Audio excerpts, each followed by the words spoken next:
உரிய ஓட்டுநர் உரிமம் இல்லாதவர் இயக்கும் வாகனத்திற்கு மோட்டார் வாகன காப்பீடு கிடைக்குமா? உச்சநீதிமன்றம் அதிரடி உத்தரவு.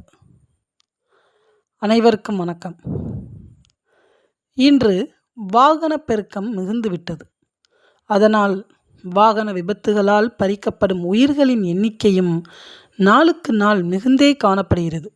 வாகன தொழில்நுட்ப வளர்ச்சியால் வாகனங்களின் தரமும் உயர்த்தப்பட்டு அதிவிரைவாக செல்லக்கூடிய வாகனங்களும் சாலையில் வலம் வந்து கொண்டுதான் இருக்கின்றன. வயது வேறுபாடின்றி இவ்வாறு இயக்கப்படும் வாகனங்கள் ஓட்டுநர்களின் சரியான பயிற்சியின்மை மற்றும் கவனக்குறைவு காரணமாக பல கோர விபத்துகளை அரங்கேற்றி வருகின்றன. இத்தகைய வகையில் ஆரம்ப காலந்தொட்டே வாகனங்கள் மற்றும் அதனை இயக்குபவர்களின் பாதுகாப்பிற்காக காப்பீடு என்ற ஒரு விஷயம் மிகவும் கண்டிப்பான முறையில் பின்பற்றப்படும் நடவடிக்கையாக உள்ளது.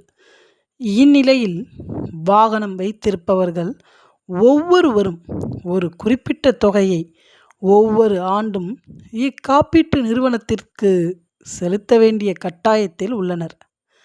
இந்நிலையில் வாகனம் ஓட்டுபவர்கள் சரியான முறையில் ஓட்டுநர் உரிமம் இல்லாமல் இவ்வாகனங்களை இயக்கினால் அதற்கு காப்பீடு நிறுவனங்கள் காப்பீடு வழங்குமா என்ற வினாவிற்கு விடையளிக்கும் வகையில் உச்சநீதிமன்றம் ஓர் அதிரடி தீர்ப்பை வழங்கியுள்ளது.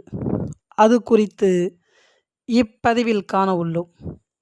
இதுவரை நமது தட்சால் யுவர் ஆனர் சேனலை சப்ஸ்கிரைப் செய்யாதவர்கள் சப்ஸ்கிரைப் செய்து பெல் பட்டனை அழுத்துவதுடன் லைக் கொடுத்து உங்கள் நண்பர்கள், உறவினர்கள் என அனைவருக்கும் ஷேர் செய்து நமது இந்த சமுதாய மேம்பாட்டு முயற்சிக்கு ஒரு அரணாக இருந்து ஆதரவு அளிக்கும்படி அன்புடன் வேண்டுகிறேன்.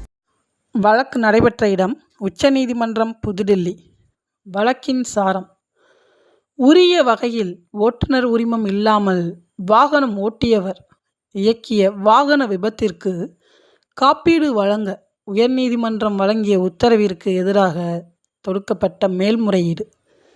இவ்வழக்கினை விசாரித்தறிந்த மாண்புமிகு நீதியரசர்கள், வாகனங்களை இயக்குபவர்கள் ஓட்டுநர் உரிமம் பெறாமல் இருந்தாலோ அல்லது அவர்களது பழைய ஓட்டுநர் உரிமத்தை புதுப்பிக்காமல் இருந்தாலோ காப்பீடு நிறுவனங்கள் இழப்பீடு வழங்க வேண்டியதில்லை என அதிரடியாக உத்தரவிட்டு மேற்படி உயர்நீதிமன்றங்கள் வழங்கிய தீர்ப்பை ரத்து செய்து உத்தரவிட்டுள்ளனர். சட்டம் அறிவோம், சங்கடங்களின்றி வாழ்வோம். That's all your honour.